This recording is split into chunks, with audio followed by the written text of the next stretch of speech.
யார் அவன்? அவன் ஒரு ரசனைக்காரன். சாதாரண பெண் என்னை பேரழகி போல் ரசிக்க தெரிந்தவன்.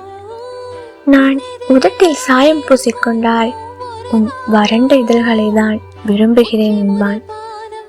கண்களில் கருவளையம் என்று கவலை கொள்கிறேன், உன் கண்களின் மீது என் ஈர்ப்பு என்கிறான். யார் அவன்?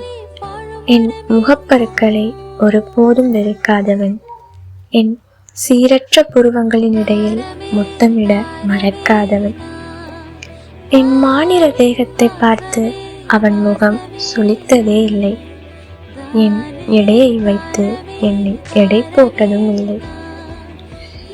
என்னை பார்க்க வரும்போதெல்லாம் என் பராமரிப்பற்ற கூந்தலில்தான் அவன் முகம் பதிப்பதுண்டு. உனக்கு நான் எப்படி இருக்க வேண்டும் என்று கேட்டேன். நீ எப்படி இருந்தாலும் என் விழிகள் உன்னை ரசிக்கத்தானே போகிறது என்கின்றான். என்னை என்றும் மறுக்காத என் ரசனைக்காரன் அவன்.